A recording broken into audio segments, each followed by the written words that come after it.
제가 대학원에 이제 입학을 하고 그 전에는 기숙사 생활을 하다가 제가 대학원에 입학을 하게 되었습니다. 대학원에 입학하고 나서 이제 기숙사에서 나와서 자취를 하게 되었습니다. 자취하는 20대 남자에게 제일 어려운 게 무엇일까요? 먹는 것, 청소, 빨래, 낯설기도 하겠죠. 물론 기숙사 생활을 했지만은 이 자취 생활이 참 낯설었어요. 그 중에 제일 어려웠던 게 뭐였냐면은 제가 살았던 곳은 일주일에 2번만 정해진 시간에 재활용하는 시간이 있었거든요. 근데 그 재활용하는 시간에 그래도 한 20년 전이죠. 그때는 남자분들이 나와서 재활용하는 경우가 많이 없었는데 20대 중반인 제가 재활용 가방을 들고 와서 그 아주머니들과 함께 있는데 상당히 그 시간이 좀 곤욕스러웠습니다. 근데 이제 그 재활용을 하면서 일주일에 2번인데 그 쌓여져 있는 물건들을 보면 저는 어떤 생각을 했냐면 와, 정말 잘 사는구나라는 생각을 했어요. 엄청난 박스, 음료수, 캔들, 다양한 것들이 너무나 많았다라는 거죠. 그런데 제 눈에는 다 잘 살아 보이지만은 그곳에 모여 있는 분들의 말에 나오는 것은 어렵다라는 말이 참 많이 나왔던 시간이었습니다. 여러분이 살고 있는 이 대한민국 잘 살고 있죠? 잘 사는 편이죠. 감사하죠. 무려 얼마 전쟁 끝나고 60여 년, 70여 년밖에 안 되었는데도 이렇게 잘 사는 나라 참 하나님께 감사할 일입니다. 그렇다 보니까 우리가 잘 사니까 빈곤의 문제가 잘 와닿지 않아요. 그런데 여러분 우리의 주위에 빈곤이 사라졌다라면은 방학 때마다 끼니를 해결하지 못하는 아이들을 위해서 학교에서 밥을 점심을 대주는 경우도 있고요.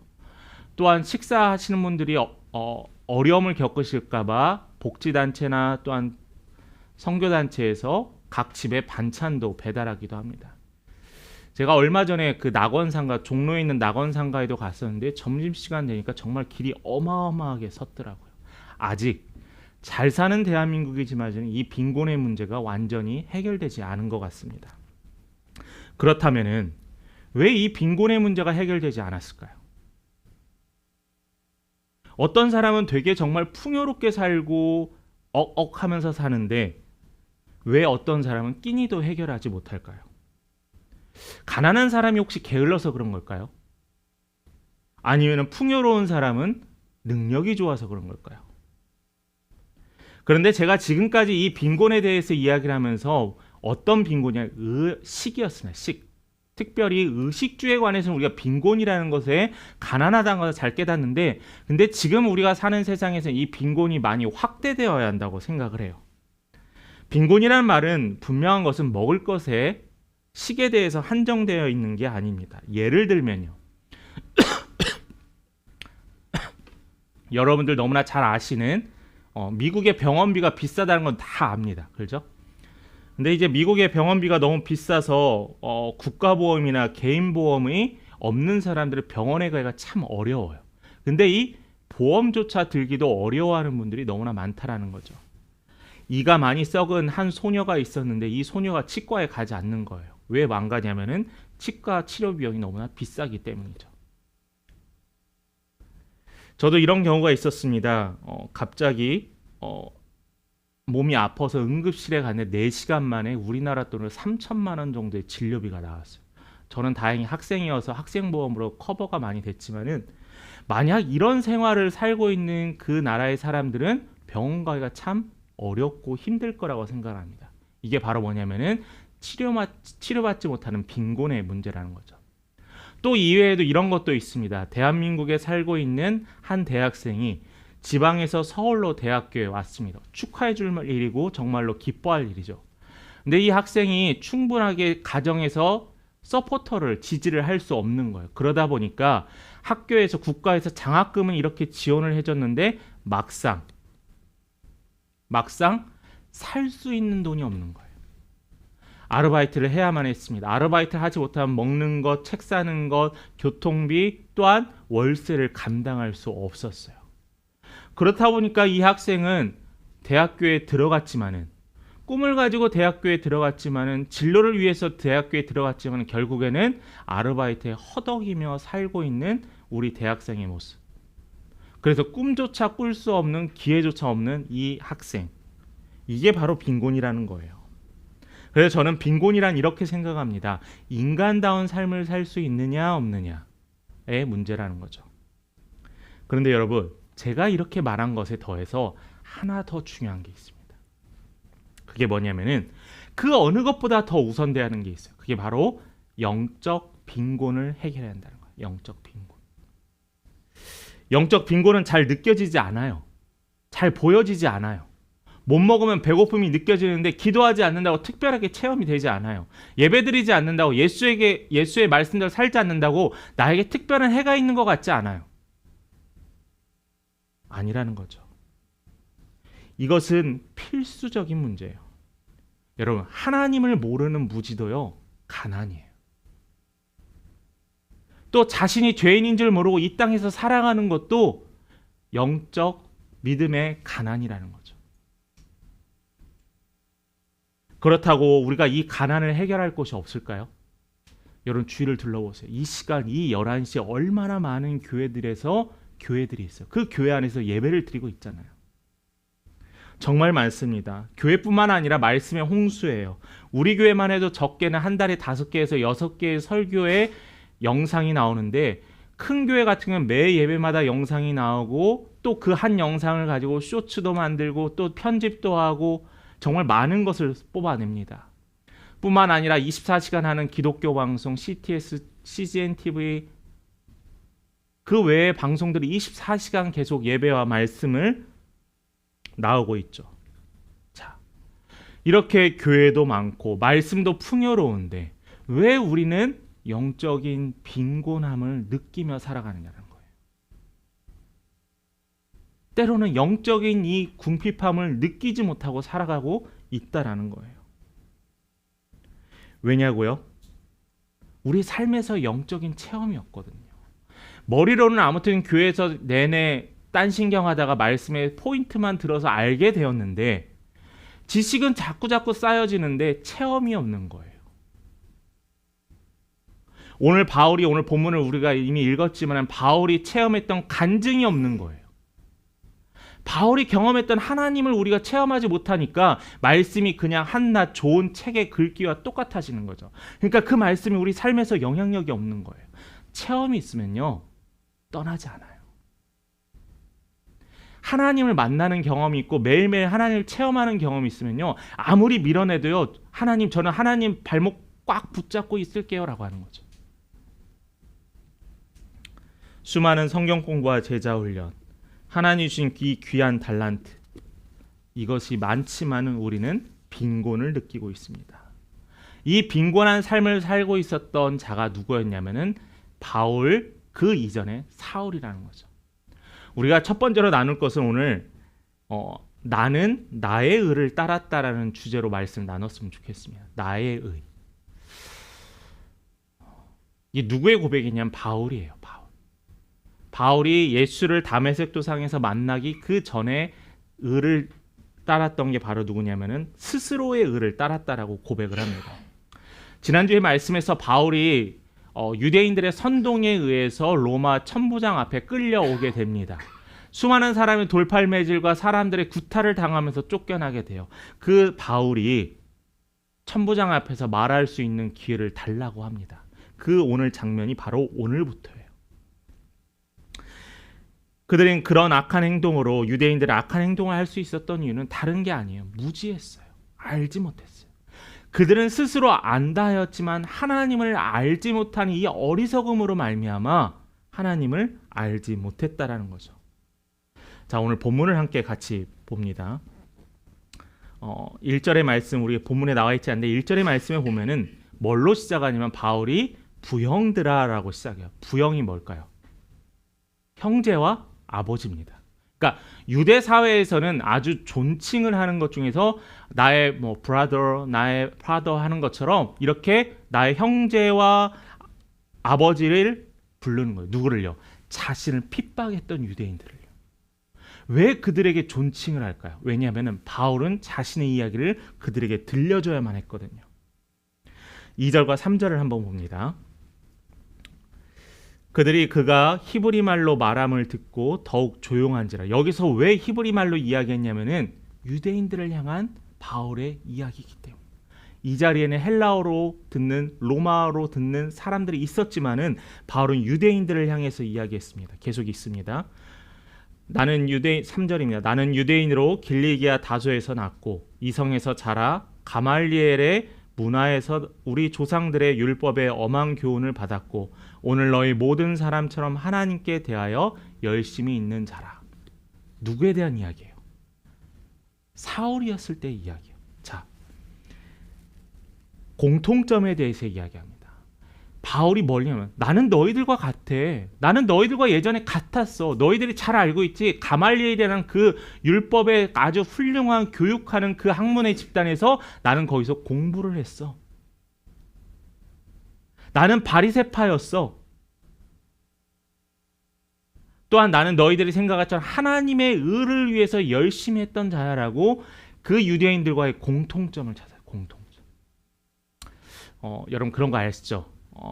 강단에서 쓰여질 용어는 밑밥을 깐다라고 하죠. 어떤 큰 걸 하기 위해서 밑작업을 막 이렇게 하는 거. 왜요?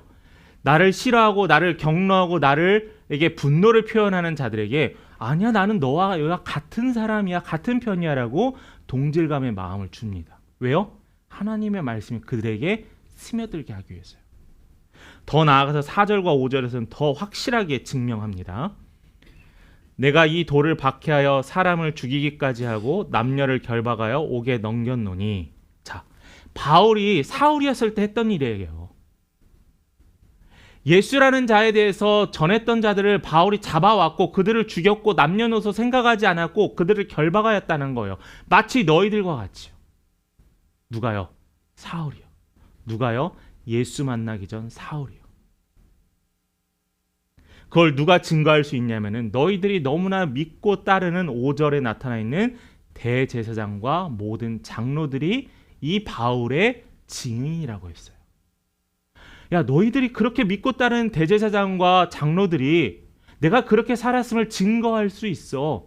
그러니까 너희들은 나를 적대시하지 말고 나는 너희와 같은 편이다라는 것을 그들에게 이야기해 주는 거예요. 무슨 상황인지 이해가 가시죠?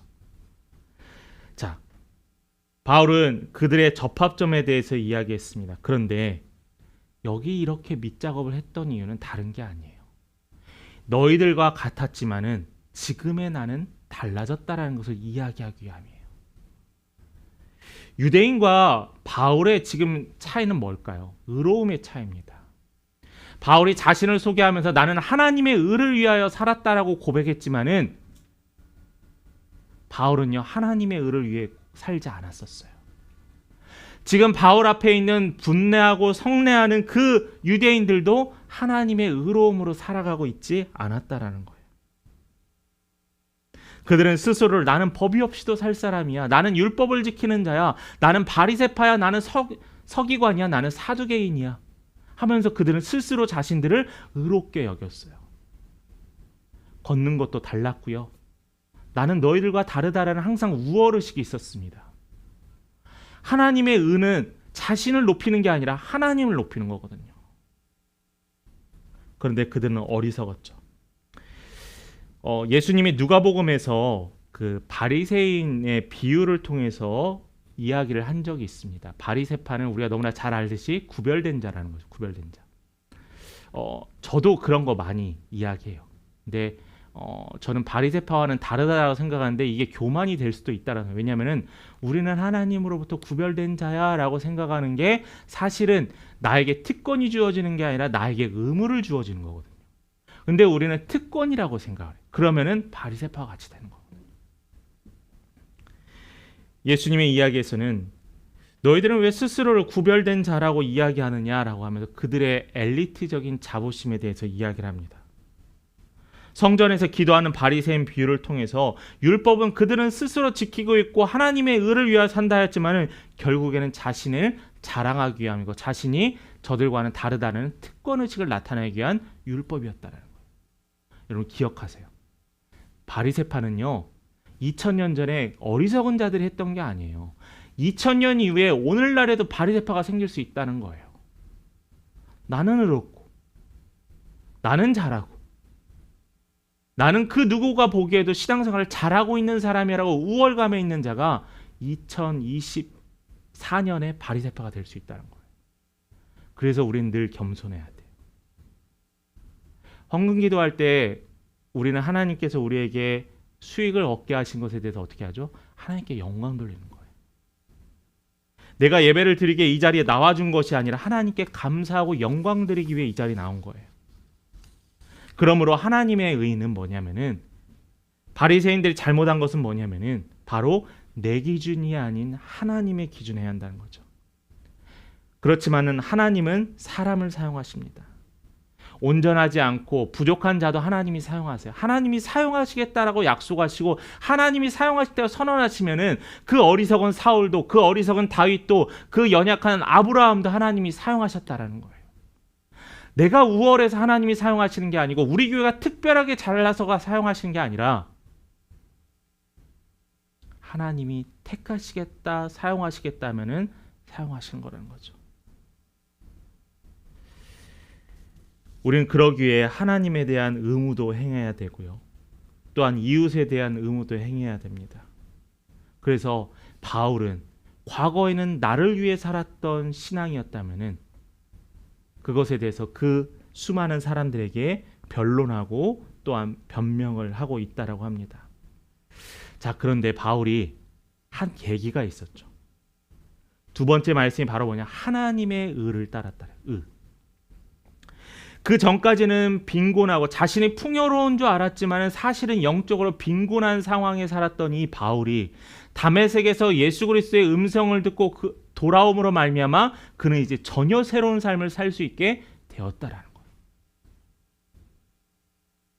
아무것도 모르고 교회만 쫄랑쫄랑 따라다녔던 제가 예수를 만나고 하나님의 음성을 듣고 하나님의 뜻을 알게 되었더니 내가 예배드리는 자가 누구인지 정확하게 알게 되었다라는 거예요. 전까지는 동생과 빵 하나를 놓고 과자 하나를 놓고 싸웠던 제가 양보라는 것을 할 수 있게 되었습니다. 물론 그 양보가 제 평생의 양보는 아니었지만 양보를 하게 되었어요. 누구를 통해서요? 예수 그리스도를 통해서. 바울은 본문에서 이 간증을 합니다. 다메섹에서 들었던 예수 그리스도의 음성, 다메섹에서 보여주셨던 하나님의 뜻을 그들에게 선포해요. 선포하는 일은 다른 게 없어요. 내가 예전에 잘못 살았는데 너희들은 나와 같이 변했으면 좋겠다라는 소망을 갖고 있습니다. 하늘로부터 호련한 음성이 들어서 왜 나를 박해하느냐라는 소리를 들었어요. 바울이 이 말을 한 것은 예수를 내가 믿은 것이 아니라 예수가 나를 택했다라는 것을 이야기하기 위함입니다. 10절 말씀을 함께 같이 읽어보겠습니다. 10절입니다. 한 목소리 같이 읽습니다. 내가 이르되 주님 무엇을 하리이까? 일어나 다메섹으로 들어가라. 내가 해야 할 모든 것을 거기서 누가 이르리라 하시거늘. 자, 여기서 뭐라고 했죠? 바울이 예수를 만나고 체험하게 되면서 무엇을 하냐면은 내가 무엇을 해야겠나라고 예수께 묻게 됩니다. 그 전까지는 내가 생각하는 하나님에 대해서 내가 할 일을 정했는데, 그전에는 율법을 가지고 내가 지켜야 될지 지키지 말아야 될지 살았는데, 이제는 바울이 예수 그리스도를 향해서 물어보기 시작했다. 우리들의 삶의 방향에서도 못 찾았을 때 예수 그리스도의 음성을 들어야 돼요. 하나님의 뜻을 발견해야 돼요. 말씀에서 찾아야 돼요. 때로는 들려오는 그 강한 찬양을 통해서 우리가 알아야 돼요. 아침에 뜨는 해를 보고 하나님을 찬양할 줄 알아야 한다는 거죠.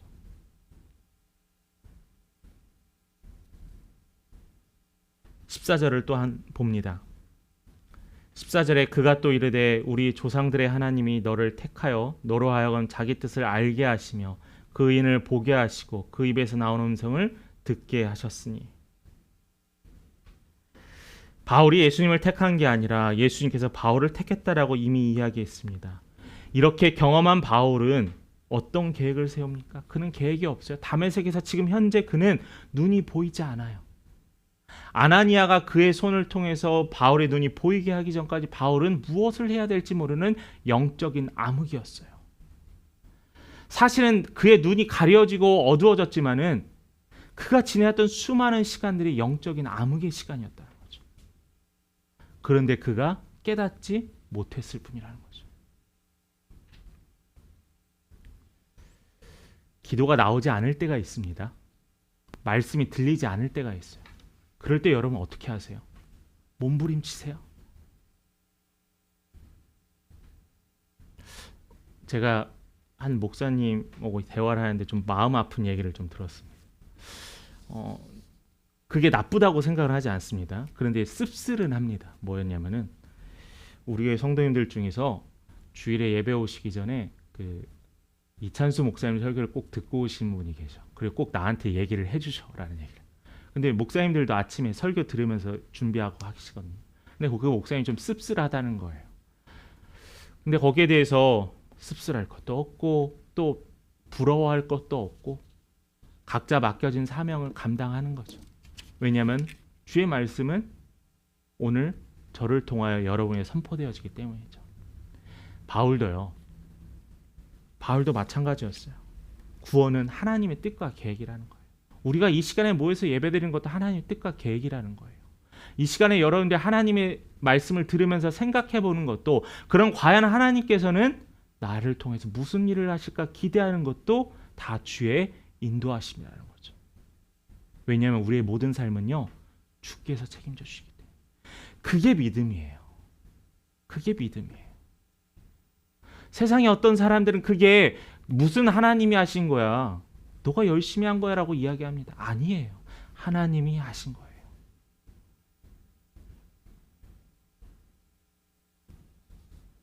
바울은 하나님께서 뜻이 계셔서 자기를 구원하신 것을 알게 되었습니다. 바울은 자신이 앞으로 남은 생애를 어떻게 살아야 될지 이제 묻게 되었어요. 그러면서 그는 12절에서 15절의 말씀을 이야기를 합니다. 12절 후반에 보면은 아나니아라 하는 이가 내게와 곁에 서서 말하되 형제 사울아 다시 보라 하거늘 즉시 그를 쳐다보았노라. 그가 또 이르되 우리 조상들의 하나님이 너희를 택하여 너로 하여금 자기 뜻을 알게 하시며, 계속 이야기해도 하나님께서 하나님의 뜻을 알게 하셨다라는 거예요. 그 의인을 보게 하시고 하나님을 보게 하고 그 입에서 나오는 음성을 듣게 하셨다라는 거예요. 15절입니다. 내가 그를 위하여 모든 사람 앞에서 내가 보고 들은 것에 증인이 되리라라고 명령하셨어요. 우리 12절 말씀 화면 잠깐 다시 한번 볼까요? 바울이요, 지혜로웠어요. 누구의 이야기를 전하냐면 아나니아의 이야기를 전해요. 왜냐하면 바울은 아직 신뢰가 회복되지 않았거든요. 바울은 아직 그들의 적이거든요. 아무리 동질감에 관련된 이야기를 했어도 바울은 아직 유대인들의 적이거든요. 그러나 12절을 봅니다. 율법을 잘 지키고 경건한 사람이고 거기 사는 모든 유대인들이 칭찬하는 자가 누구예요? 그 아나니아가 바울을 향해서 이야기했다는 거예요. 자, 그렇다면은 너희가 너무나 존경하고 너희가 너무나 잘 따르는 이 아나니아가 이야기를 했잖아. 그럼 너희들 한 번 더 귀를 기울여 봐야지 않겠니? 한 번 더 너희들이 생각해 봐야지 않겠니라고 바울은 이야기하고 있던 거예요. 여러분, 우리는 모두 하나님의 은혜로 구원받았습니까? 믿으십니까? 우리는 아무런 희생이 없이 예수 그리스도의 피로 말미암아 구원받는 은혜의 기회를 얻게 되었습니다. 이게 우리의 믿음의 고백이라는 거예요. 뭐 내가 누구를 사랑하고 누구를 돕고 천국 갈 수 없어요. 그렇다고 해서. 저는 기독교로부터 출발한 선교단체가, 구제단체가 마음 아픈 게 뭐냐면은 처음에는 예수 그리스도의 말씀을 가지고 시작을 합니다. 근데 교회의 색깔과 예수의 색깔이 있으면은 다른 기업으로 후원받는 게 어려워서 그것을 숨깁니다. 마음이 너무 아파요. 복지단체가 커지려고 우리가 하는 게 아니잖아요. 보이든 보이지 않든 작은 곳에서 하게 되잖아요. 우리는 삶에서 예수의 향기가 드러나야 돼요. 주어진 삶에 최선을 다하고, 그게 바로 하나님이 인정하시는 의로운 자의 삶이라는 거예요.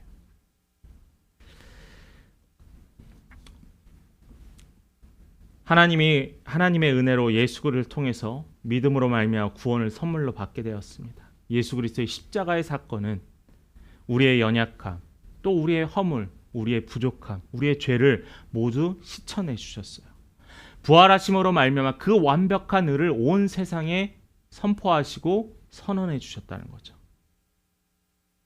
바울은 이 믿음의 마지막 퍼즐을 깨닫게 되어 그는 이제 교회의 핍박자에서 예수 그리스도의 전도자가 되었다. 놀라운 변화 아니에요? 한 사람이 변하는데 완벽하게 변하는 건 정말 놀라운 기적이에요. 그래서 바울은 이 진리를 위해서 평생 헌신했고요. 바울은 이 진리를 위해서 지금 이 시간에도 수많은 사람들의 눈총과 또한 핍박과 수많은 사람들의 경계하는 눈빛에도 불구하고 때로는 그들의 더 큰 핍박을 받을 수 있음에도 불구하고 그는 자신 있게 예수를 선포하는 거예요. 내가 예수의 메인자고 나는 하나님의 의로운 자라고 선포하는 게 바로 오늘 이 바울의 담대함이었다라는 거죠. 바울은요 이렇게 고백해요. 내가 한 게 아니라는 거예요. 나는 작은 자라는 거죠. 나는 괴수 중에 괴수라고 했습니다. 나는 작은 자라고 해서 나의 목숨은 중요하지 않다라고요. 내 목숨이 다하는 그날까지 예수 그리스도에 헌신하겠다라는 거예요. 이러한 헌신의 바울, 바로 이 헌신한 바울이 하나님께 의롭다라고 칭찬받을 수 있지 않을까 저는 확신을 합니다. 여러분 예수를 영접하면요 예수가 주인이 되는 거예요. 바울이 예수를 만났더니 바울의 삶이 예수가 되었잖아요. 우리도 예수를 만나면은 여러분 작은 예수가 되기 위해서 힘쓰시기 바라요. 예수의 언어, 예수의 마음, 예수의 향기를 품으시길 간절히 소망합니다. 말씀 마무리합니다. 성도님들은 혹시 그 누군가와의 대화에서 교회 다니세요? 라는 이야기를 들어보신 적이 자주 있으십니까? 아니 혹시 저 사람이 내가 교회 다니는지 몰랐으면 좋겠다 하면서 숨기우시는 분 계십니까? 우리가 유튜브 많이 보죠. 유튜브에 보면은 기독교 연예인들 또 사회의 저명한 인사들이 예수 그리스도를 만나고 변화된 것을 체험을 간증을 합니다. 또 수많은 찬양 인도자들이 하나님의 말씀을 선포하기도 합니다. 그들의 삶이 정말 드라마틱해서 그들의 삶이 특별하게 하나님이 더욱 그들을 사랑하셔서 그런 걸까요? 저는 그 말이 잘못됐다고 생각해요. 하나님이 그들만 더 특별해서 더 큰 체험을 해주셨냐? 전혀 아니라는 거죠. 하나님 우리를 동일하게 다 사랑하시는 거예요. 여러분이 이 자리에 예배드리는 것도 하나님이 사랑하니까 가능한 거예요. 여러분이 하나님께 특별한 시간을 내어서 하나님의 말씀을 듣는 것도 하나님이 여러분을 사랑하니까 그런 거예요. 그러니까 우리의 삶에서는 특별한 하나님의 체험이 아니라 매일매일 부어주시는 날마다 우리를 새롭게 하는 그 놀라운 체험이 우리 안에 있다는 거죠. 그렇기 때문에 저는 두렵지 않아요. 그렇기 때문에 우리는 걱정하지 않아요. 그렇기 때문에 우리는 두렵지 않습니다. 삶의 간증은 다른 게 아니에요. 여러분들을 통한 예수의 이야기가 간증입니다. 하나님의 이야기가 간증이에요. 저는 여러분들의 예수님의 이야기를, 여러분들을 통해 일하시는 예수님의 이야기를, 여러분들을 통해 계획하시는 하나님의 이야기를 사람들에게 당당하게 선포할 수 있는 이 바울의 믿음을 소유하셨으면 좋겠습니다. 지금 내 상태가 빈곤하십니까? 영적인 갈급함이 있으세요? 주의 말씀을 사모하시고 주께 살려달라고 붙잡아 보시기 바라요. 이제는 여러분들이 가난한 자에서 하나님이 인정하시는 풍요로운 자의 삶을 사시기를 간절히 축원합니다.